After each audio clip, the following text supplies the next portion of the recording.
अस्सलाम वालेकुम रहमतुल्लाहि व बरकातुहू। आप देख रहे हैं इरहमान ऑफिशियल। मैं आपका भाई आरिफ रहमान।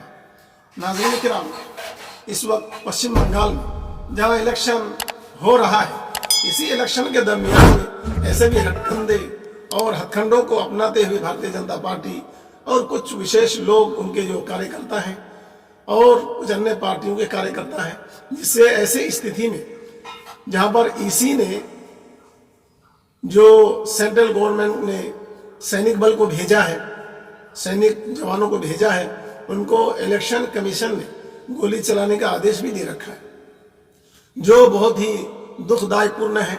और बहुत अफसोस के साथ ये कहना पड़ रहा है कि ईसी इस वक्त किसी के इशारों में काम कर रहा है। आज तक ऐसा किसी भी इलेक्शन में सुनने में नहीं आया कि इलेक्शन कमीशन जो फौज तैनात करती है, जवानों को तैनात करती है, उनको गोली चलाने के आदेश देती है। कभी नहीं सुना। और ये बहुत अफसोस के साथ ये कहना पड़ रहा है कि भारतीय जनता पार्टी जब से हुकूमत में आई है, जो संविधान की धज्जियां उड़ा कर रख रहा है और अपनी आरएसएस और अन्य देश के जो संविधान के खिलाफ है, उन सब नीतियों को लागू करने में जुटा हुआ है। तो अब हमारे साथ बने रहिए, चलते हैं खबरों की तरफ। जो कल का घटना है, जो बहुत ही दुख और अफसोस के साथ कहना पड़ रहा है, जो 4 से 5 लोगों के मरने की खबरें आ रही है, जो कल हमारे बीच ही थे, अपने परिवार के बीच में थे और इलेक्शन के लिए जो वोट मतदान करने गए और कुछ ही देर में अपने परिवार से जुदा हो गए, या उनको ये कह दें कि जुदा कर दिया गया है कुछ सियासी पार्टियों की साजिश और मक्कारी की चलते। इन मक्कारों को सिर्फ इलेक्शन में चेहरे नजर आते हैं। इन मक्कारों को अपनी दगाबाजी और फरेबबाजी के चलते लोगों को बहका कर अपने इस पर लाना, वोट लेना, फिर उसके बाद गायब हो जाना, इन दलाल गद्दारों का यही काम है। इन गद्दारों ने देश को लूटा है, जबकि बाबा अंबेडकर के संविधान ये अधिकार देता है हर इंसान इत्मीनान और सुकून के साथ जाकर अपना मतदान कर सकता है और किसी को भी कर सकता है। पर दुखदाई और अफसोसनाक बात यह है कि इलेक्शन कमीशन ने गोली चलाने की इजाजत क्यों दी? जो वहां पर फौज नौजवान तैनात हैं, सीआरपीएफ, सीआईएसएफ और बीएसएफ, इनको गोली चलाने की नौबत क्यों आई? अगर वह हालात कंट्रोल नहीं हो रहे थे तो आप दूसरे भी तरीके थे, बहुत सारे तरीके और भी थे, आप उसको अपना कर उसको कंट्रोल करते, लाठीचार्ज भी कर सकते थे और बहुत सारे इख्तियार थे आपको, पर आपने गोली ही क्यों चलाई? तो टीएमसी ने इसका जोरदार आवाज उठाते हुए उसके 5 प्रतिनिधि मंडल बनाए गए।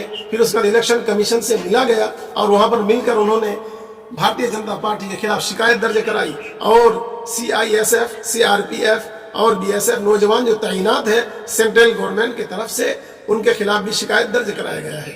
ऐसे में आए दिन सुनने को मिल रहा है, जैसे कि आपने नंदीग्राम का खबर भी सुना था, वहां पर जो जवान तैनात है, सैनिक बल तैनात है, उन्होंने विशेष लोगों को वोट देने से रोक रखा था। तो किनके इशारों पर काम कर रहा है? इनको देश की सुरक्षा के लिए तैनात किया गया है या किसी के इशारों पर नाचने के लिए? जो बहुत अफसोस की बात है। इन लोगों पर देशवासियों को गर्व होता है और ये दूसरे के इशारों पर काम करते हैं। कितनी शर्मनाक बात है कि वोट डालने गए मतदाता, उन पर गोलियां चलाई गई। इससे 4 से 5 लोगों के मरने की खबरें आ रही है। उनके परिवार का क्या होगा? उनके परिवारों का क्या होगा इस वक्त?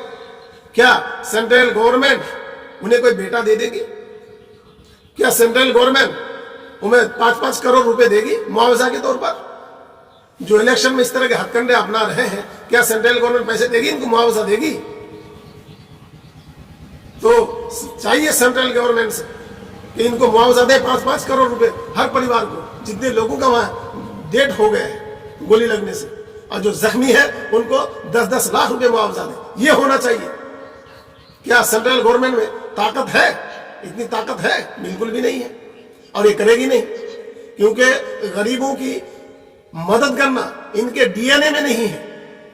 सेंट्रल गवर्नमेंट में जो बैठे इनके डीएनए में भी नहीं है। गरीबों की मदद करना, गरीबों को साथ लेकर चलना, ये सिर्फ नारा देते हैं, सबका साथ सबका विकास। क्या यही सबका साथ सबका विकास है कि वो अपना वोट डालने गए मतदाता को गोलियों से उड़ा दिया गया? कब तक चलेगा ऐसे? तो इसी से जो मिलने गए टीएमसी के 5 प्रतिनिधि मंडल, उनके नाम मैं आपके सामने रखता हूं। सुब्रत मुखर्जी, सुदीप बंदोपाध्याय, सुगाता रॉय, डोला और डेरेक ओब्रायन शामिल थे।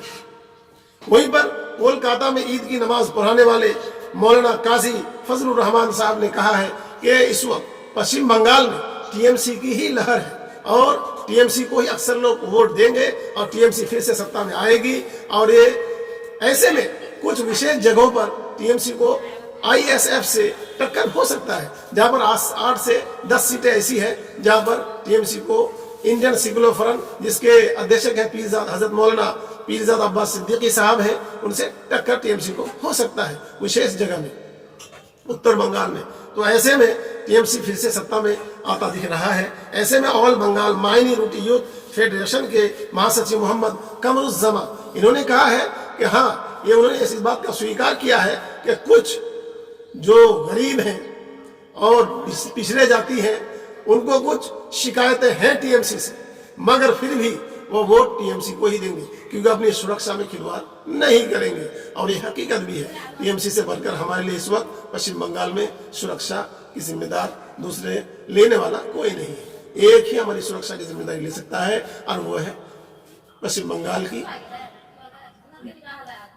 की रानी ममता बनर्जी दीदी। तो ये है, इनको मजबूत बनाया जाए और अन्य ताकतों को रोका जाए। और ऐसे में ही जैसे कि पश्चिम बंगाल में और भी बहुत सारी पार्टियां इलेक्शन लड़ रही है जिससे टीएमसी को काफी टकराव है, जैसे कि इंडियन सेकुलर फ्रंट और ऐसे में कांग्रेस है और इसमें लेफ्ट पार्टी सीपीएम है। तो ऐसे स्थिति में टीएमसी को जहां टक्कर है तो टीएमसी के वोट ज्यादा नहीं कटेंगे बल्कि भारतीय जनता पार्टी के भी वोट अक्सर कटेंगे, क्योंकि इसमें कुछ हमारे हिंदू बिरादरान भी जो सीपीएम पार्टी को करते हैं, पसंद करते हैं वाम को, वो उन्हीं को वोट देंगे, कुछ कांग्रेस को देंगे।